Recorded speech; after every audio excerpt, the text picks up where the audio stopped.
Ryan, today we're going to be going over an assignment I have in class. And what I have to do it's a test called the Diagnostic Achievement Battery. And it's a series of 8 tests that I have to administer to you. And if they get to be too hard or you need a break or you're tired, just let me know and we can stop and take a break whenever you need. We're going to try to get through about the first 15 minutes or so before we take a break. Do you think you can do that? Okay. And just listen closely to the directions that I give you, okay? Okay. Before I do that, though, I want to find out a little bit about you. Can you tell me, like, who do you live with? Mom, dad, and sister. Okay. And is your sister older than you or younger than you? Younger. No, she's older. Okay. And she's a lot older, right? Yeah. How old is she? She's 20. 21. Okay. And are you the youngest? Yeah. Yeah. All right, Ryan, tell me a little bit about school. What are some things? Wait. Tell me a little bit about what do you feel you do really good at in school? Math, science. That's all I really like. Okay. What do you feel like is hard for you at school? Not much. I don't really find anything hard and difficult. You don't find anything difficult? Okay. Do you feel like there's anything you don't feel like there's anything you struggle with at school? Like, even if it's not about schoolwork? No. No? Okay. Not at all. Tell me what kind of stuff you like to do at home and on the weekends and after school. Play video games or go outside, hang out. And are you in any sports or anything? Taekwondo. You're in Taekwondo. What's your belt? Green stripe. Green with gold stripes? No, I mean green, just green. Oh, yeah, you're just at green. So what's the next belt you'll be achieving? Green with blue stripes. Wow. And then you'll be a blue belt, right? Okay. And then do you have any pets? Like 20. Yeah. Why? Because we rescued a lot of them. Okay. All right. Anything else you want to tell me about yourself? Let's get this show on the road. Okay. Well, what we're going to do is I'm going to play a CD, and it's going to have a story on it. And what you have to do is listen very, very closely to the story. When the story is done, I'm going to stop the CD, and then I'm going to ask you some questions that were about the story. Do you understand that? So what do I want you to do when the story is done? Answer some questions. Okay. And then depending on how many you get right on that one, we'll move on and do another story, okay? Okay? Okay. There's All something right. on the screen. All right, so ready, set. hold on. Here we go with the first story. Now listen closely. From my window, I watch it change during the year. Oh, let me start In that the over. spring, Sorry. it has pretty... It didn't start at the beginning. Jamil and Olivia No, not live that on... one. Here In we my go. backyard, there is an apple tree. From my window, I watch it change during the year. In the spring, it has pretty white flowers or blossoms. In the summer, it has green leaves and tiny green apples. By fall, the apples are big and red. In the winter, the snow covers the bare branches. Okay, Ryan, that was the story. And here are the questions. You ready? Yeah.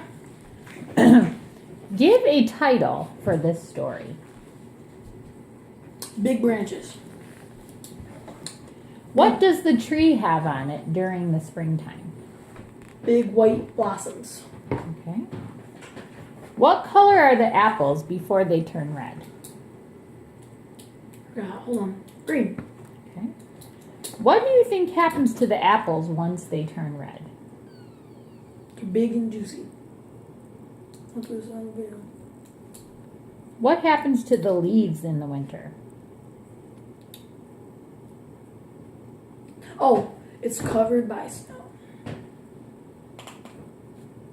What is that? Okay. Goodbye. Ready for the next story? Oh, yeah. Oops. Hope I did that right. Can I take notes?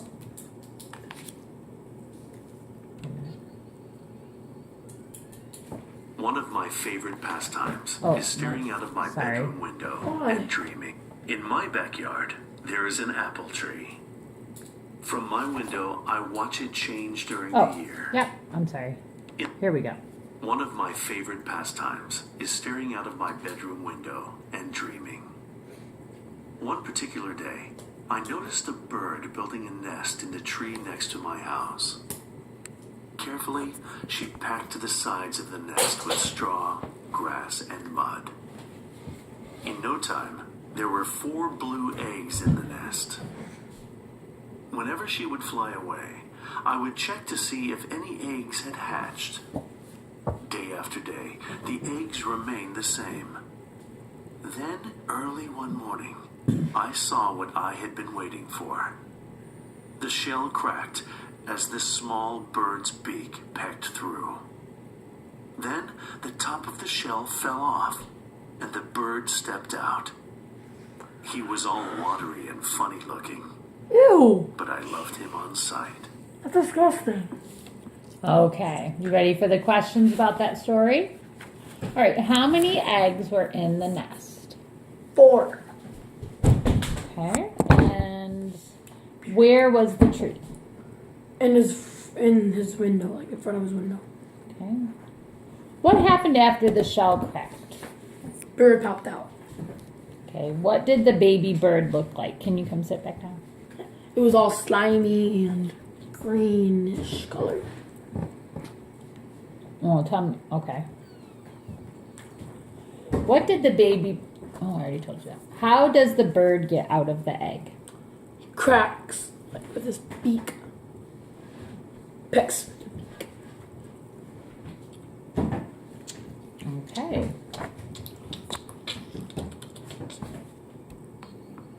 No, don't play the next one yet. Hold Sorry. on 1 second.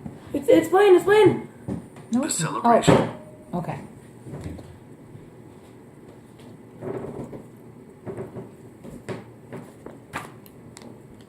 All right, you ready? Yeah.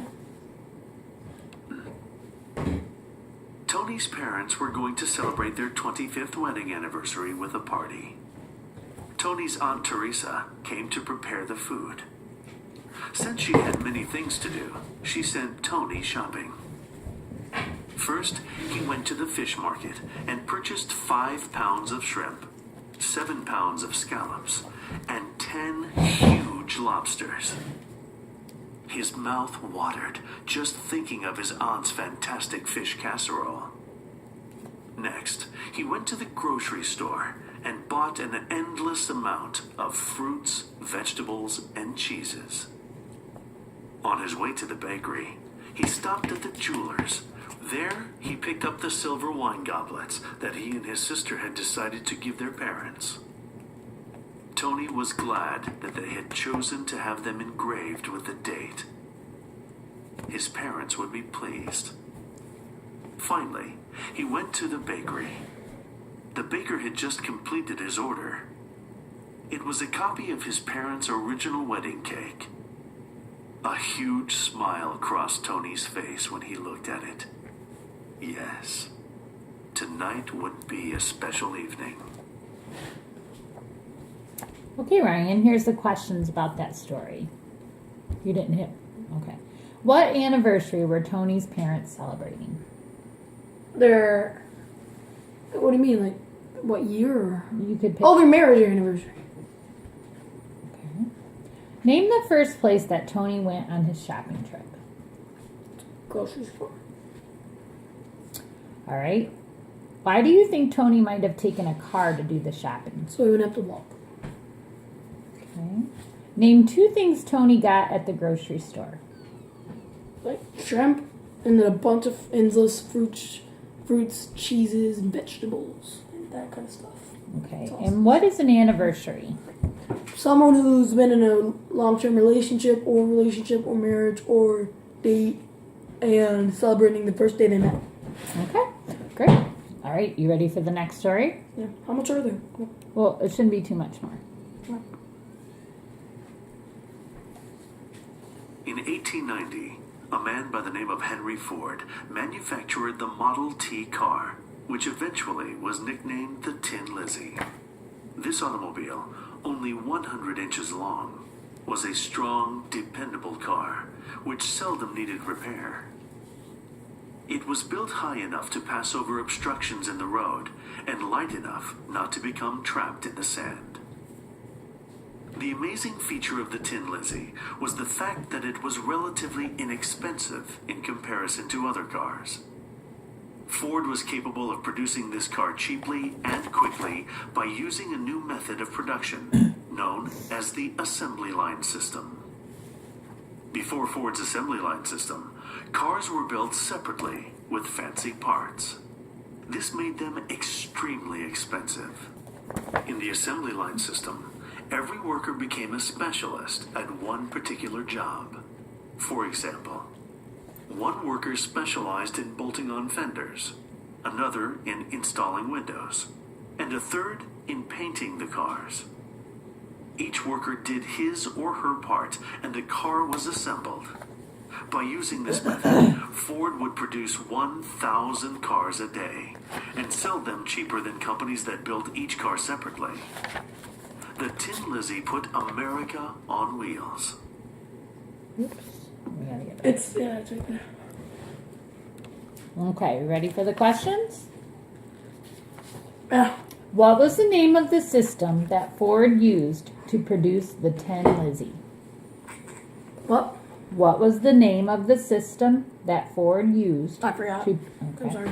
that's all right. How did this system work? I forgot to. This one was a confusing one. Why were Ford's cars cheaper than other cars? Because they didn't have all the material or something. Okay, give a synonym for quickly. You know what a synonym is? Best. Okay. What does the author mean when she says the Tin Lizzie put America on wheels?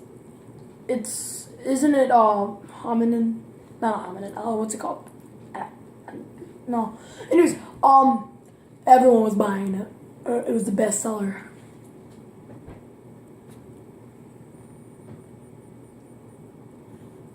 Okay. And let's do this story. Ready?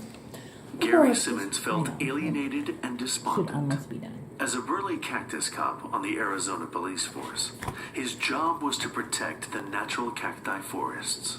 He knew that species survival Oh, just was by the way, imperiled. that's about the end when it flashes. 250 existing species were already vulnerable to extinction, including the rare crested saguaro cactus. Gary's antagonists included every citizen with a larcenous affinity for cacti. A multitude, really, since cacti have become a commercial bonanza. However, more pernicious offenders were the strip miners and housing developers who destroyed, albeit legally, hundreds of succulents in the name of progress. Gary's only allies were the conservationists who deplored the wholesale despoilation of desert flora. They were a contentious group, but their influence was meager in a materialistic society. Gary pondered his dilemma. Why should he continue to expend energy confronting unsavory cactus thieves when self-assured entrepreneurs were literally devastating the cherished porcelains of desert botany? He mused, but reached no resolution. Okay.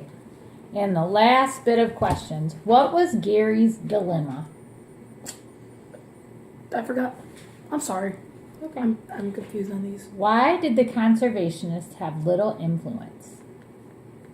Because they were so I'm confused on this. It's hard. No, it's okay. It's okay. I'm just. How did the entrepreneurs devastate the cacti?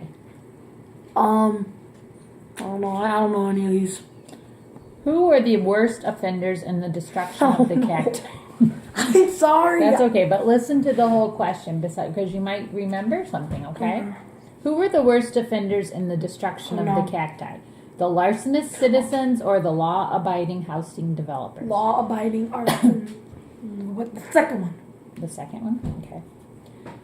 What is a succulent? I don't know. Okay. All right, Ryan, great. Thank you for helping me out with this part of the test. We'll take a little break and we'll do a few more tests in a little while, okay? Okay. All right. Bye. Bye.